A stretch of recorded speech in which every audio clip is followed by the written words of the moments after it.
Baik, Assalamualaikum warahmatullahi wabarakatuh. Selamat malam teman-teman semuanya. Kembali lagi kita live malam ini ya. Kita sharing-sharing tentang tips mencari dan mengelola uang dengan baik. Jadi ini perlu teman-teman ketahui, perlu teman-teman pelajari ilmunya biar bebas finansial, biar duitnya banyak ya. Oke, kita sapa teman-teman kita terlebih dahulu. Siapa duluan yang bergabung? Wih, ada Mbak Yulianti. Siapa lagi? Udah main rame ya. Jadi ini materi ini tentang bagaimana singkat lah ya, tips singkat kita supaya jago mencari juga jago mengelola uang gitu ya. Supaya bisa seimbang hidupnya. Halo Siufang. Halo Yang, halo Meme.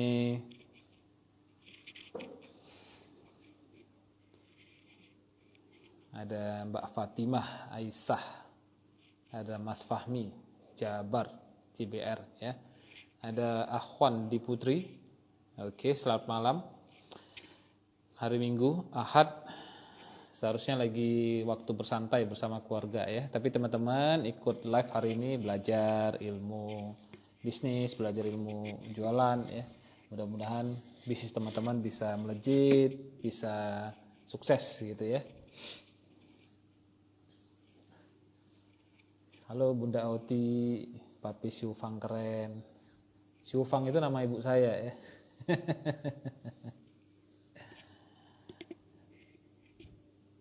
Bu Emin disebut ya. Ada Kiromin Baroro ya. Ada Mbak Ana. Oke, ada 30 orang yang bergabung. Kita mulai langsung aja ya. Biar cepat. Nah, jago mencari dan jago mengelola uang. Ini mesti kita kuasain dengan baik kedua hal ini. Karena kedua hal ini mesti seimbang. Baru kondisi finansial kita bisa stabil. Kalau kita kuat dalam satu hal aja, misalnya kita kuat dalam mencari aja, tapi lemah dalam mengelola, maka itu akan terjadi ketimpangan. Kalau sudah timpang, maka akan terjadi yang namanya pincang. Jadi kita lihat ya, kalau kakinya besar sebelah itu jalannya nggak seimbang kan, hidupnya jadi pincang gitu jalannya. Jadi mesti kaki kiri kaki kanan itu sama besarnya, sama kuatnya, sama stabilnya, baru hidup kita bisa seimbang. Kalau tidak akan timpang, akan pincang. Mencari uang dan mengelola uang ini kedua hal yang tidak bisa dipisahkan. Mungkin teman-teman berpikir bahwa kalau saya sudah jago mencari, maka secara otomatis uang saya banyak. Tidak. Kita lihat betapa banyak orang-orang dari dia miskin gitu ya, kemudian dia berusaha berjuang sampai dia kaya, tapi tidak lama kemudian dia jatuh bangkrut. Nah, itu kenapa dia bisa jatuh bangkrut? Karena dia lemah dalam pengelola. Kita lihat para artis-artis kan, di masa muda mereka banyak job, banyak kerjaan, itu duitnya kan banyak banget kan, hidupnya glamor, pamer sana pamer sini. Tapi ketika tidak ada job lagi, kita lihat bagaimana hidup mereka. Banyak yang di masa tuanya udah harus bergantung gitu ya, udah harus bergantung pada orang lain. Itu ada juga yang nggak sampai masa tuanya, di usia-usia pertengahan tahun 40-50 aja udah banyak yang bangkrut. Kita lihat band-band musik gitu ya, pas mereka lagi di puncak gitu ya, itu kan luar biasa penghasilannya gitu. Tapi ketika sekarang udah ganti zaman, mereka tidak di puncak lagi, penghasilan mereka secara otomatis turun drastis kan. Nah, turun drastis itu gaya hidup mereka nggak bisa turun, nggak bisa mengikuti. Tiba-tiba penghasilan satu bulan 300 juta misalnya seperti itu, secara otomatis gaya hidup naik. Nah, ketika penghasilan tidak bisa 300 juta lagi, naik turun ke 30 juta, itu gaya hidup nggak bisa turun. Yang ada tuh mereka kekurangan terus. Nah, makanya teman-teman di sini mencari uang dan mengelola uang ini kedua hal yang mesti teman-teman kuasai dengan baik. Tapi kelemahan manusia hampir semuanya, bukan hampir semuanya lah ya, ada terbagi dua hal. Yang pertama, mereka jago mencari tapi lemah dalam pengelolaan uang. Ada nggak manusia seperti ini? Banyak banget.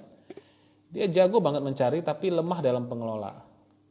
Nah, kalau teman-teman berada di posisi seperti ini, maka hasilnya pasti saya garansi banyak cicilan, banyak hutang, cepat atau lambat pasti bangkrut. Karena apa? Karena diputar uang bisnis. Diputar uang bisnisnya, makanya hasilnya ya seperti itu. Nah, kenapa mereka bisa mencari tapi lemah dalam pengelolaan? Karena mereka senang senang dengan kesenangan yang sesaat gitu. Mereka hobi belanja sampai terjadi kecanduan. Jadi bukan narkoba aja yang bikin candu gitu ya, belanja juga bisa bikin candu gitu. Nah, saya pribadi yang memang dari kecil terus sampai ke remaja, sampai saya bisa cari uang sendiri, saya itu memang tidak bermain di gaya hidup, Nggak suka saya beli barang-barang yang mewah untuk terlihat cantik atau apa. Saya memang nggak, potongan saya seperti itu. Potongan saya itu sederhana, kemana-mana pakai kaos, sandal jepit, pakai celana ponggol. Nah, tapi posisi kayak saya gini aja gitu ya. Suara saya kecil ya. Posisi kayak saya gini aja, kebiasaan kayak saya gini aja gitu ya. Saya juga pernah hampir kecanduan belanja. Ketika penghasilan saya lumayan naik, saya mulai belanja-belanja lah gitu ya, baju-baju, jaket, kemudian sepatu-sepatu gitu ya. Karena kan saya kalau di Jakarta itu kan nongkrongnya di mall. Ada kantor saya di mall kan, jadi ada coffee shop, jadi di situ ada kantor saya. Jadi kalau lagi pipis, lagi buang air kecil gitu ya, saya kan masih masuk ke mall. Kemudian ada fitness di situ kan, saya juga fitness di situ. Jadi tiap hari muter-muternya di mall itu aja. Nah, jadi ngelihat ada butik ya, jual baju, jual barang-barang branded dan lain-lain. Mulailah masuk, keluar beli satu, beli ini, beli itu. Lama kelamaan jadi kecanduan gitu loh. Jadi kecanduan. Karena apa? Karena saya pikir kan saya udah punya penghasilan. Kenapa saya nggak beli barang-barang ini? Dan saya di Jakarta itu kan tinggal di apartemen kan. Saya kan tinggal di Medan. Kalau ke Jakarta itu kan saya tinggal di apartemen. Apartemen itu kan kecil. Itu hanya ukurannya sekitar 5 kali 8 gitu aja. Nah, saya tinggal sendiri, keluarga saya masih di Medan. Jadi saya beli barang-barang itu ya masukin ke apartemen itu. Dan setelah itu saya pikir-pikir kan, ini barang banyak. Saya satu hari cuma pakai satu helai baju. Ya kemana-mana sandal jepit. Terus sepatu saya ada 2 ada 3 gitu kan, yang barang yang branded gitu. Itu nggak saya pakai, jadi mau diapain gitu. Nah, kemudian saya mikir kan, saya aja yang dari usia muda aja tidak senang bermain di gaya hidup, saya juga bisa mulai terjebak. Nah, akhirnya saya 3 hari ya tidak mau masuk ke tempat-tempat seperti itu. Ini akhirnya kembali lagi ke kebiasaan saya yang semula. Nah, apakah salah kita membeli barang gitu ya untuk happy lah, untuk kesenangan gitu loh? Tidak salah kalau penghasilan kita banyak. Misalnya penghasilan kita 100 juta per bulan, kita sisihkan 10 juta, 10% untuk membeli barang-barang yang seperti itu. Salah gak? Enggak salah. Itu sebenarnya penghargaan untuk kita. Yang jadi masalah adalah penghasilan dia sekitar 100 juta, pengeluaran dia 200 juta. Jadi dia tidak bisa mengelola uangnya dengan baik. Nah, misalnya penghasilan saya 100 juta per bulan. Saya sisihkan 10 juta itu untuk servis diri saya sendiri. Misalnya gitu ya. Nah, apa yang saya pakai 10 juta tersebut? Ya misalnya ya saya minum kopi. Misalnya saya kan ngopi gitu ya, saya beli kopi.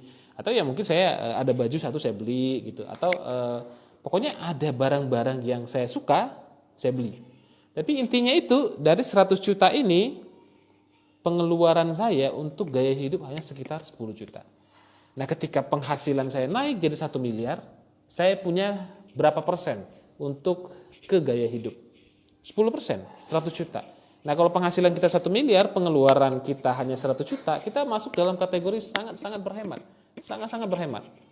Yang jadi problem adalah mereka penghasilannya 10 juta, tapi pengeluarannya 20 juta. Ketika penghasilan mereka naik ke 100 juta, maka pengeluarannya juga akan 200 juta. Uang hanya memperbesar sifat dasar kita. Kalau sifat dasarnya boros, makin kaya makin boros. Sifat dasar kita hemat, makin kaya makin hemat kita. Nah, makanya ini ya, kalau teman-teman di sini bisa mencari uang tapi lemah dalam pengelola keuangan. Misalnya penghasilan teman-teman 1 bulan bisa 20 juta gitu ya. Tapi teman-teman punya cicilan, punya hutang, ya. Artinya teman-teman lemah dalam pengelolaan. Sangat-sangat lemah. Teman-teman punya penghasilan 10 juta per bulan ini. Tidak punya hutang, tidak punya cicilan, tapi bisa punya mobil, bisa punya rumah. Artinya teman-teman kuat dalam pengelolaan uang. Ya, nah sekarang teman-teman di sini pengen jadi yang gimana? Saya ngelihat ya, banyak sekali manusia, apalagi di zaman modern saat ini kan gampang banget nyari uang gitu kan. Itu lebih banyak utangnya, lebih banyak cicilannya daripada penghasilannya. Itu yang pertama ya, mereka jago mencari, kemudian lemah dalam pengelolaan. Nah ini yang kedua, lemah dalam mencari, kemudian kuat dalam pengelolaan. Lemah dalam mencari, kuat dalam pengelolaan. Ini hidup seperti ini saya benar-benar bingung. Dia tidak jago mencari uang. Fokus dia itu bukan mencari uang, tapi fokus dia mengelola uang. Dia misalnya dia kerja, gaji 3 juta. Dia pikir 3 jutanya ini gimana caranya dia kelola agar dia bisa hidup, kemudian dia bisa memiliki simpanan di masa tua. Ya, pertanyaan saya 3 juta apa yang mau dikelola coba? Untuk kebutuhan hidup aja pas-pasan banget. Apalagi penghasilan 1 juta, penghasilan 2 juta. Itu semua dicatat gitu ya.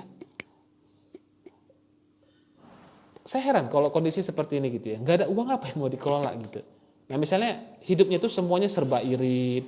Hidupnya itu semua serba dicatat. Misalnya ke Indomaret, Alfamart, beli barang gitu ya.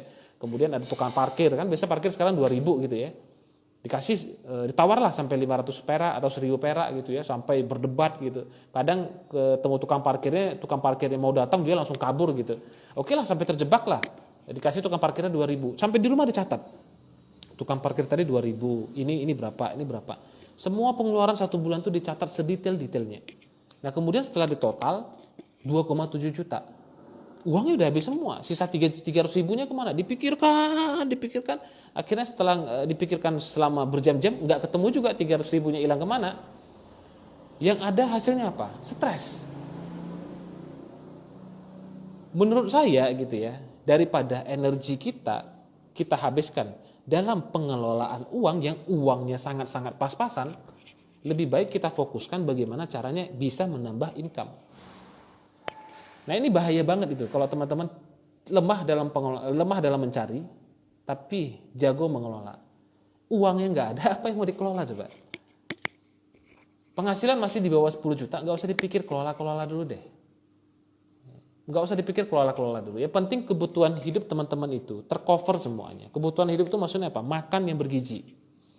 Jangan penghasilannya misalnya 5 juta, makannya diirit-irit. Makan nasi putih banyak gitu ya, terus dikasih kerupuk. Ingat loh, itu tubuh mesti dijaga. Kalau sempat sakit gitu ya, seluruh uang yang kita miliki itu bisa untuk mengobati kesehatan itu, ngapain coba?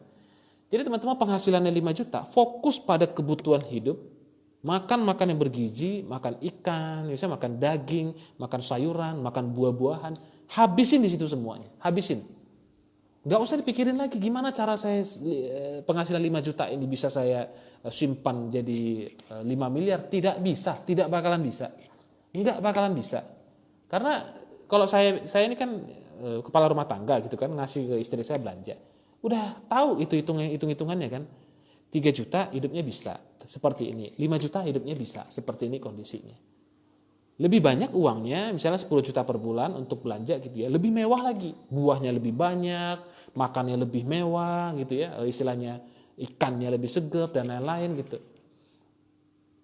Ini penghasilannya dikit banget, itu udah dipikirkan, dikelola sampai stres gitu. Wah ini daripada energinya dihabiskan ke arah-arah seperti ini, lebih baik kita fokuskan gimana income kita bisa bertambah. Jadi jangan sampai salah prioritas. Uangnya nggak ada, nggak usah dipikirin dulu. Ya, kalau saya dari dulu sampai sekarang, saya tidak pernah pelit-pelit pada kebutuhan hidup. Ya, nggak pernah. Saya buah nomor 1. Penghasilan saya mau 1 juta, 2 juta, 3 juta per bulan gitu ya. Makan intinya saya tetap jaga. Sayur saya itu harus lauk yang terbaik, ada ikannya, ada apanya, buah saya harus gitu loh. Makanya di usia hampir 40 ini ya kulitnya juga kelihatan kan terjaga gitu. Ya, jadi misalnya kayak kulit gini itu bukan pakai lotion, saya nggak pernah pakai lotion, wajah saya itu nggak pernah pakai anti aging nggak pernah saya pakai seperti itu. Saya itu pemakan buah. pemakan buah. Jadi kalau jeruk itu satu hari bisa 2-3 kilo, ya belum lagi pisang, belum lagi pepaya dan lain-lain. Saya dari zaman kere penghasilan saya pas-pasan, saya udah fokus pada kualitas kebutuhan hidup. Tujuannya apa? Agar tubuh kita itu fit, agar tubuh kita itu sehat. Agar tubuh kita itu bisa fresh, seger, untuk bisa kita cari uang lebih banyak lagi. Nah, setelah kita mendapatkan penghasilan jauh lebih besar, misalnya kan kebutuhan hidup kita 5 juta per bulan. Penghasilan kita 20 juta, pastikan kita tetap 5 juta ini, pastikan dulu. Nah, sisanya 15 juta ini baru pelan-pelan kita kelola. Nah, kebanyakan manusia itu adalah ketika penghasilan dia naik 20 juta, mereka mulai pakai untuk DP sesuatu. DP mobil lah, DP rumah lah, DP inilah, DP handphone lah, DP dan lain-lain lah. Nah, itu yang bahaya. Sangat-sangat bahaya. Jadi teman-teman di sini kalau masuk dalam kategori jago mencari, jago mengelola, maka teman-teman akan masuk ke kategori merdeka secara finansial. Enak nggak merdeka secara finansial? Sangat-sangat enak. Saya udah berada di posisi seperti sekarang ini. Merdeka secara finansial, hidupnya wow, keren banget. Ya, keren banget. Anak saya kan lagi live ini, tanya boleh anak saya itu yang Siufang itu ya. Waktu saya full untuk mereka. Saya bangun pagi, main-main sebentar, kemudian ya saya agak sedikit ada aktivitas gitu ya. Kadang olahraga, lari-lari bentar, treadmill, berjemur, main guli, main kelereng dengan anak saya. Kemudian kalau lagi sekolah saya antar ke sekolah. Nah, saya nongkrong bentar di mall, pulang saya jemput, habis itu ya saya olahraga lagi, malam temani ibu saya. Kemudian tidur, besok muter-muter seperti itu. Lagi bosen di Medan, kemudian kami jalan keluar sebulan, 2 bulan gitu. Jadi hidupnya ini enak banget, merdeka secara finansial. Ada waktunya, ada timingnya. Ya, nah, jadi teman-teman di sini mesti kuat dalam kedua hal ini.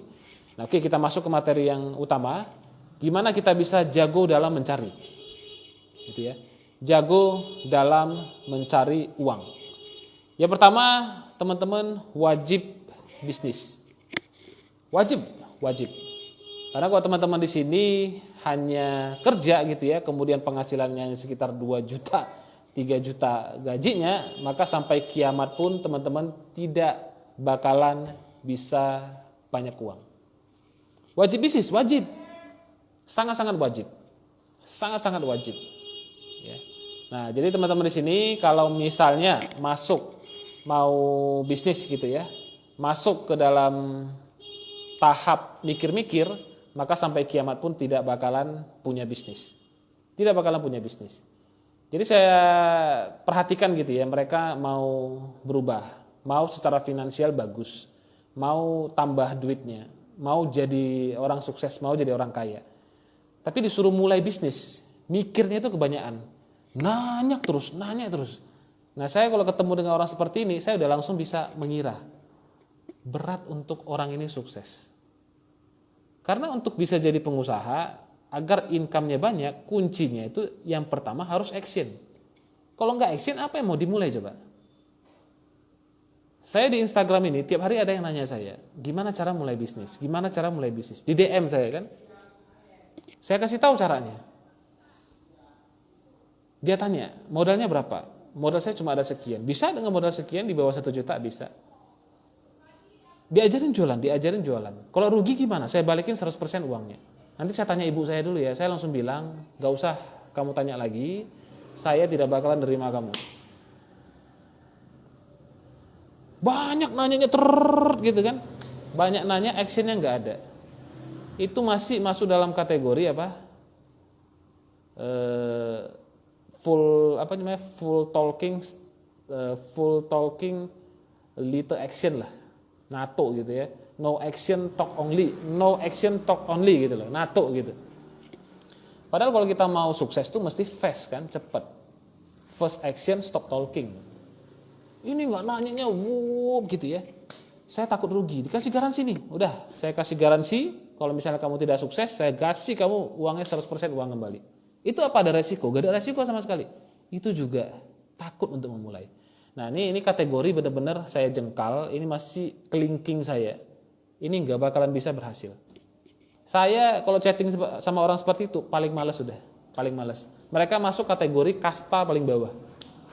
Kalau dalam perbudakan itu mereka masuk dalam kasta budak. Paling bawah itu, berat untuk sukses itu. Saya mau sukses, saya mau berubah, saya mau kaya, tapi disuruh action gak action. Maka mereka masuk dalam kategori paling parah. Kemudian yang kategori kedua kan kategori action. Action aja belum tentu berhasil loh. Karena ketika kita udah action jadi pebisnis, persentasenya 50-50. 50 gagal, 50 sukses. Mereka yang berhasil untuk sukses, yang kategori ketiga ini ya, mereka bisa masuk kategori sukses. Kalau mereka udah mulai bisnis, udah action mulai bisnis, mereka bertahan, mereka fight habis-habisan, dan mereka tidak menyerah pada kegagalan. Itu mereka baru bisa berhasil. Jadi 3 level ini kalau teman-teman mulai bisnis. Yang pertama, action dulu. Yang pertama ya, yang kasta yang paling budak itu ya, mau bisnis tapi takut action. Ini kategori tidak bakalan bisa sukses. Ya, kategori yang saya bilang masuk dalam kategori lebih parah dari budak lah. Lebih parah dari apa gitu. Nah, yang kategori kedua, mereka udah action tapi mereka menyerah. Padahal untuk sukses itu ya harus masuk kategori 3, mereka udah action, mereka mulai bisnis, ketika ketemu dengan kegagalan, penolakan, mereka tidak pernah menyerah dan mereka fight, berjuang terus sampai mereka sukses. Mereka masuk dalam kategori yang jago mencari uang. Teman-teman nanti lama-kelamaan ya ketika udah menjadi seorang coach bisnis, pelatih bisnis, teman-teman akan mengerti apa yang saya katakan. Jadi sekarang ini kan tiap hari ada puluhan orang yang nanya ke saya kan. Dari cara dia nanya, saya udah tahu. Ini masih kategori budak ini. Saya tidak bakalan meladeni orang-orang seperti ini. Capek yang ada. Nanyanya, wah gimana cara bisnis? Udah diajarin caranya. Ya nanti kalau saya ditolak gimana? Kan malu. Nanti saya ajarin. Kalau gagal gimana? Saya kasih garansi 100% uang kembali. Saya tanya istri saya dulu ya. Nah ini kan lebih baik ke laut aja nih orang coba. Ngapain lagi hidup coba? Saya mau kaya, mau sukses. Tapi diajarin caranya dia takut gitu loh. Nah kalau teman-teman di sini masih masuk dalam kategori seperti ini, saya masih bisa itu levelnya masih dalam level budak. Ya masih level-level parah lah itu. Nah jangan sesekali WA saya kalau levelnya itu masih seperti itu, jangan. Ya kalau mau bermitra dengan saya misalnya itu harus masuk dalam kategori yang kedua, harus berani action. Nah nanti baru fight sama-sama sampai berhasil. Ini kalau yang masih kategori pertama bersiap-siaplah saya maki-maki itu. Di WA ke saya itu saya bilang kamu nggak usah banyak bacot, kalau mau start aja. Kalau enggak langsung out aja udah. Blokir WA ini juga boleh saya bilang gitu. Capek yang ada, yang mulut saya berbuih. Ngomong sampai berbuih, mereka juga nggak paham gitu. Ya, nah, mau kaya, mau sukses, tapi actionnya nggak mau ya nggak bakalan bisa. Setelah teman-teman ini ya jago mencari, setelah teman-teman memulai bisnis, harus belajar ilmu jualan. Itu udah wajib. Kalau teman-teman tidak belajar ilmu jualan, ya tidak bakalan bisa berhasil. Jadi skill jualan mesti teman-teman kuasai dengan baik. Mesti, wajib. Saya ini belajar ilmu jualan nggak main-main, langsung praktek di lapangan gitu. Langsung ketemu dengan orang, ya, langsung kegagalan, penolakan ribuan kali. Itu yang saya rasakan secara pribadi, hingga membuat saya ya bisa seperti sekarang ini. Nah, ketika ilmu dan pengalaman itu saya praktekkan gitu ya, saya kombinasikan, itulah terjadi yang namanya hasil. Nah, setelah hasil ada sukses, baru saya ajarkan ke orang lain. Nah, itulah kita baru bisa menjadi manusia yang bermanfaat kan. Nah, jadi teman-teman di sini kalau mau banyak uangnya, mau jago mencari uang, pastikan bisnis, pastikan jago jualan. Mulai bisnis itu wajib. Belajar supaya jago jualan itu wajib. Nah, gimana caranya supaya saya bisa jago jualan gitu loh? Anda wajib punya mentor. Itu udah wajib. Kalau nggak punya mentor, sampai kiamat pun ya teman-teman nggak bakalan bisa sukses gitu loh. Ya. Nah, oke, itu dalam jago mencari gitu ya. Nah, pastikan teman-teman di sini yang ikut live pasti ada itu. Saya tiap hari di DM orang, ada aja DM saya. Kadang balasnya itu capek gitu loh. Yang ada capek, yang ada males. Ini orangnya masih kategori budak ini ya. No action, talk only gitu ya. Berarti NATO gitu loh. Padahal untuk sukses itu ya mesti fast gitu ya. Nah, oke. Yang kedua, bagaimana supaya kita jago dalam pengelolaan? Yang pertama, kita mesti hemat. Itu wajib. Hemat, dan hemat. Nah, sekarang saya tidak mau berhemat, ya nggak masalah. Kecuali bapakmu itu sultan gitu ya. Bapaknya kaya raya, sultan, ya nggak apa-apa gitu. punya harta ratusan miliar, ya teman-teman mau foya-foya tiap hari juga nggak apa-apa. Tapi kalau bapak kita yang nggak punya apa-apa gitu ya, kita mulai dari nol, kita harus sukses dari tangan kita sendiri kan. Kita harus buat bangga juga keluarga kita. Sebenarnya yang membuat bangga itu ketika teman-teman mulai dari nol, teman-teman fight sampai berhasil. Dulu pernah dihina orang, keluarganya pernah dihina orang, pernah dijengkal orang gitu ya.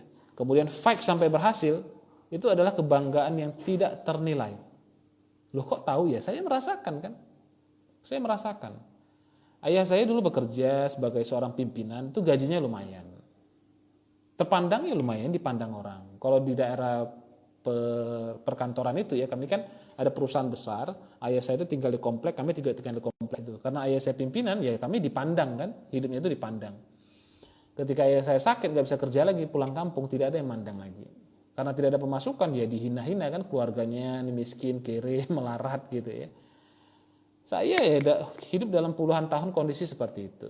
Nah kemudian kondisi finansial saya udah membaik, sekarang ini ya tidak ada yang menghina lagi. Nah jadi ada kebanggaan tersendiri, istilahnya berhasil mengangkat derajat keluarga. Nah kalau teman-teman di sini, kalau misalnya pernah atau dalam kondisi masih bokeh, miskin gitu ya, dihina orang dan lain-lain, tidak masalah. Buktikan kepada mereka.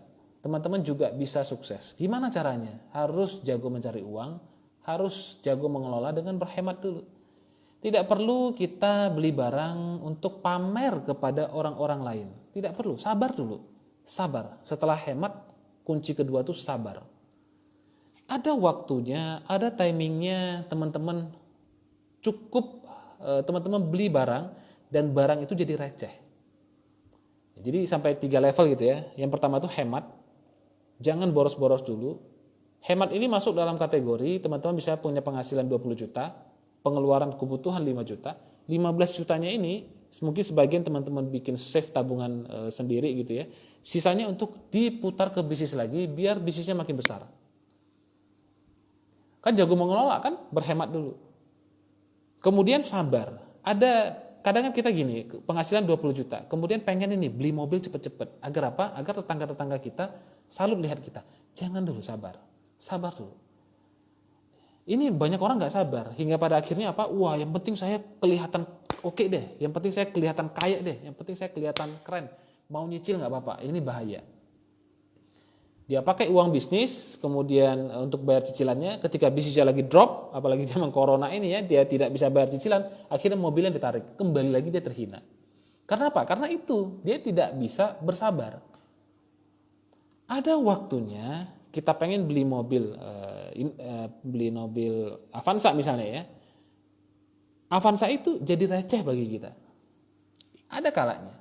Ketika nanti kita punya uang 500 juta, kita beli Avanza misalnya yang second 120 juta, itu kan jadi receh. Langsung aja bayar cash, beng gitu. Ada waktunya, ada timingnya. Kapan? Saat barang itu jadi receh bagi kita. Kalau belum receh, sabar dulu. Tahan dulu, sabar dulu. Ini kebanyakan orang gak tahan. Pengen terlihat dia kaya, sukses, luar biasa. Pengen nunjukin ke orang. Yang orang itu sebenarnya nggak peduli sama dia. Dia beli handphone mahal. Ya, dulu saya jujur terus terang. Waktu saya pakai handphone yang harga-harga 1 juta gitu ya, yang lempar ke anjingnya mati gitu ya, yang handphonenya besar-besar gitu. Ngelihat teman-teman saya pakai handphone yang mahal-mahal, saya juga pengen banget beli. Ya, nah sekarang saya udah bisa beli handphone yang misalnya handphone kayak gini gitu ya. Yang ini kan seri-seri S gitu. Kalau dulu kan di zaman-zamannya ya paling tinggi kan harganya. Setelah dibeli ya sama aja kok. Dulu pengen beli pamer ke orang lain kan. Setelah dibeli sama aja. Terus terang sama aja. Saya punya mobil gitu ya. Setelah dibeli sama aja. Kadang kita pengen bikin orang lain itu terkesan sama kita. Ingat, manusia itu 10.000 kali lebih tertarik kepada dirinya sendiri daripada orang lain. Saya 10.000 kali lebih tertarik pada diri saya sendiri daripada teman-teman. Anda itu ya teman-teman lebih tertarik 10.000 kali diri sendirinya daripada tertarik pada saya. Jadi tidak ada orang yang peduli dengan kita. Benar, serius saya katakan. Jadi jangan beli barang untuk membuat orang lain terkesan. Tidak ada gunanya, tidak ada manfaatnya. Loh, apakah saya tidak boleh beli barang mewah? Boleh. Boleh. Ya, sampai suatu saat barang mewahnya itu jadi receh bagi teman-teman, beli aja. Ya, beli Alphard misalnya ya, mau harga-harga 1 M, kalau second tuh hargakan 600 juta, 700 juta gitu ya. Boleh nggak beli? Boleh. Asal udah receh, beli aja. Itu kan namanya menikmati hidup kan. Punya uang 5 miliar, harga 600 juta itu kan jadi receh, udah beli aja. Ini yang jadi masalah adalah apa? Punya tabungan 100 juta, masih punya tabungan 100 juta, kemudian ya udah deh saya beli aja Alphard DP aja. Kan tinggal cicilan, bayar cicilan 1 bulan 10 juta. Bayar 5 tahun bisa lah, penghasilan saya 20 juta.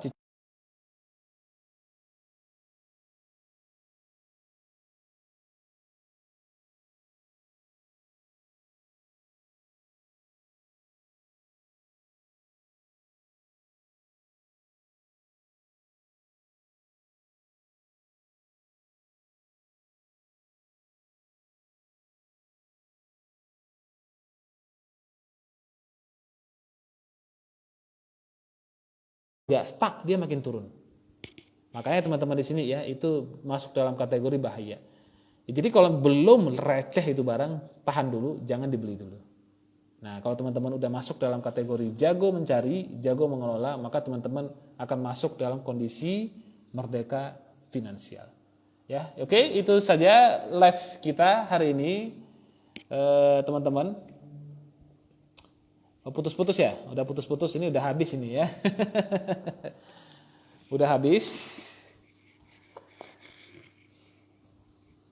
Putus-putus gini. Oke, teman-teman. Sudah selesai live kita hari ini. Kalau ada yang mau tanya silahkan, monggo ya. Kalau putus-putus nasib lah. Teman-teman nanti boleh simak di IG live ya. Nanti saya save untuk 1 hari 2 hari. Baik, ada yang mau tanyakan silahkan. Saya tunggu 5 menit ya.